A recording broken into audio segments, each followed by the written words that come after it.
Le bien-être et l'autonomie des personnes passent par le logement.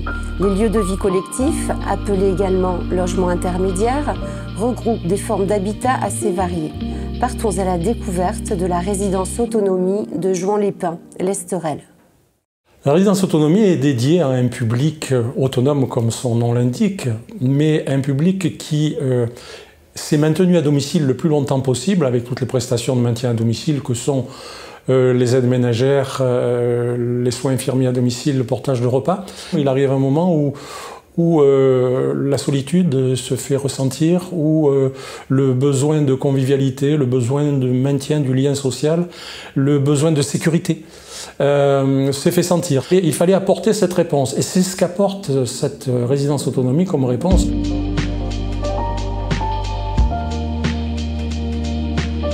Je me prénomme Lydia, mon mari René. Nous sommes là depuis le 15 janvier. Nous étions dans les Pyrénées-Orientales, près d'Argelès-sur-Mer, Collioure, dans une maison, dans un lotissement. Voilà. Nous avons vécu 27 ans là-bas. Et puis maintenant, vieillissant, eh bien, on se rapproche un peu de nos enfants, de mon fils qui habite Antibes. Ça nous fait un soutien affectif important. Et nous sommes agréablement surpris par l'accueil. C'est vraiment formidable. Que ce soit le personnel de direction, la directrice, la sous-directrice, le personnel de service, c'est vraiment au top. Dynamique, à l'écoute. Vraiment, je suis très agréablement surprise. Vraiment. Et heureusement que je suis tombée dans une maison où les gens sont très sympathiques. Surtout les dames de service, tout ça, c'est familial. Je ne m'y attendais pas. Alors, le profil type, donc on a bien dit, c'est entre le maintien à domicile et l'EHPAD. L'EHPAD, c'est l'établissement pour personnes âgées dépendantes. L'âge moyen se situe à 78 ans, avec un delta qui va de 94 ans à 62 ans. Ce que l'on pourrait dire aussi, c'est que cette résidence a une habilitation à l'aide sociale.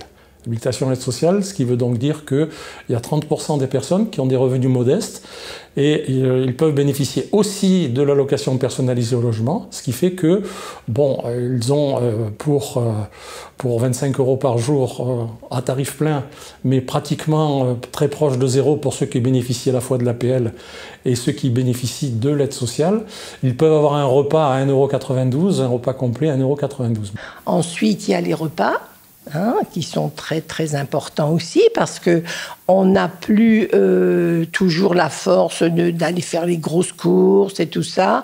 Et franchement, le fait qu'on puisse manger quand on veut et même tous les jours, alors ça c'est un atout incroyable parce que arrivé à un certain âge, il faut faire attention et on ne peut plus faire certaines choses. Moi, j'ai 87 ans et je vois que je ne peux plus faire ce que j'ai fait il y a 10 ans. Bon, bah voilà, et je suis très heureuse d'être ici. Franchement, ça fait 4 mois et demi depuis l'ouverture, depuis le 14 décembre.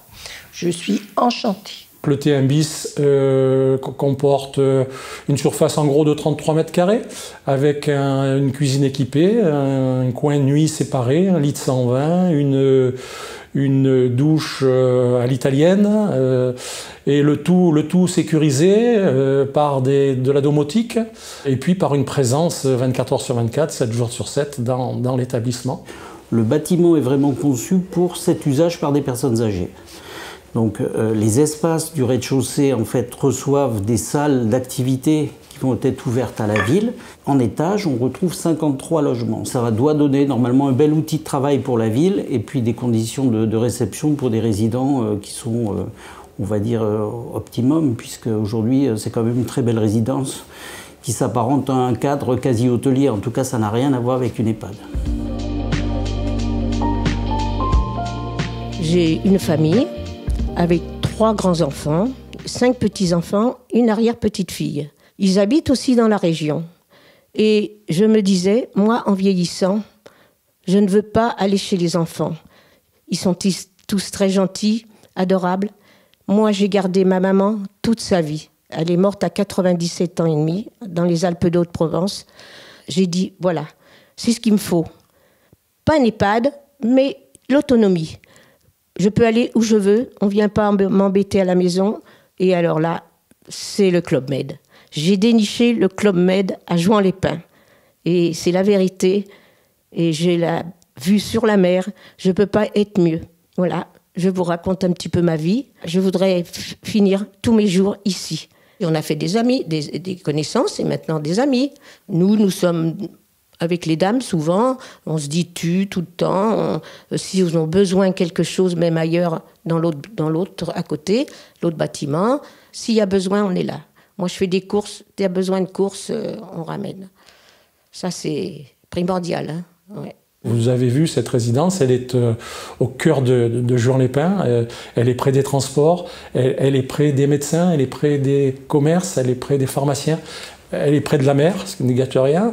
Elle est dotée d'une salle polyvalente et de 3 salles d'activité où on peut y pratiquer des activités, qu'elles soient ludiques, qu'elles soient préventives, qu'elles soient sportives également. Voilà, tout type d'activité. Ce n'est pas une obligation, c'est comme le manger au restaurant, ce n'est pas une obligation, mais c'est une possibilité qui leur est donnée. Alors, au sein de la résidence, on propose effectivement plusieurs services, toujours dans cet esprit de vouloir maintenir l'autonomie, de vouloir assurer une sécurité et de créer du lien social. Donc on propose des activités alors actuellement qui vont pouvoir évoluer dans le temps puisque à un moment donné les résidents feront des choix aussi. Pour une ouverture, on a proposé donc de la gymnastique, des activités de gymnastique équilibre et également de la sophrologie.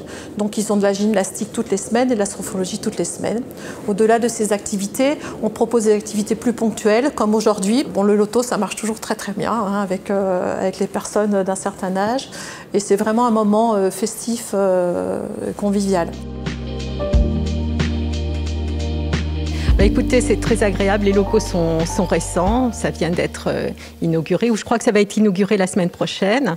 Et nous, on bénéficie de cet endroit magnifique. Les locaux sont neufs, on a des professeurs, on a un bon groupe, c'est très agréable.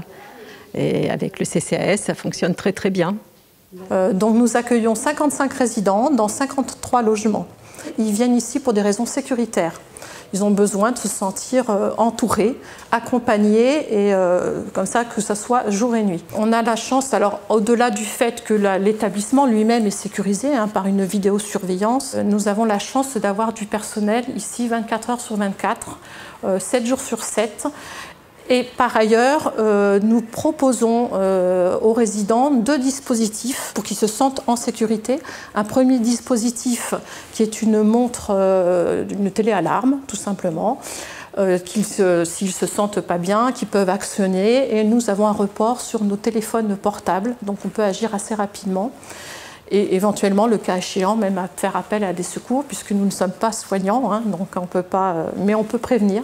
Surtout qu'ici, nous avons un petit bracelet avec un bouton, bien sûr, comme on fait dans les EHPAD, certainement. Et puis, si jamais on a un problème, je l'ai mis au-dessus de ma table de nuit, on appelle jour et nuit, il y a quelqu'un ici.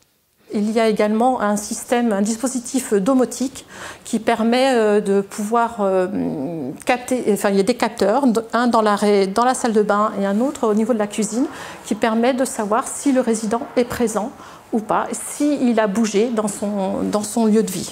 Par ailleurs, nous avons une chance énorme, c'est qu'effectivement nous avons la chance d'être une équipe de 10 agents. Et ce qui est assez exceptionnel puisque dans beaucoup de résidences autonomie, le personnel est réduit très souvent à un responsable et éventuellement une personne qui fait l'entretien. On demande à tout le personnel d'être très vigilant sur une éventuelle perte d'autonomie qu'on mesurerait, un état de santé qui se dégrade.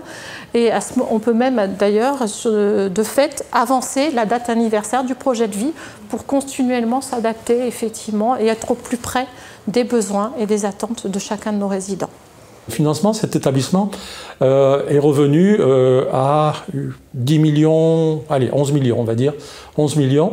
Il faut dire qu'au départ, le partenariat avec la ville d'Antibes a été primordial puisque le foncier sur lequel nous nous trouvons aujourd'hui, qui a été valorisé à 2 millions d'euros, a été donné à l'euro symbolique au bailleur social qui est Erilia, qui est propriétaire du bâtiment, c'est lui qui a construit. Et les partenaires, bien entendu, on a eu le conseil départemental, puisque le départ de l'appel à projet.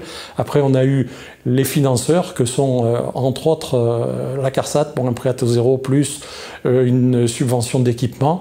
On a eu des caisses de retraite aussi qui nous ont aidés. La ville qui nous a aidés sur l'équipement également, et le conseil départemental aussi, qui est revenu sur l'équipement après.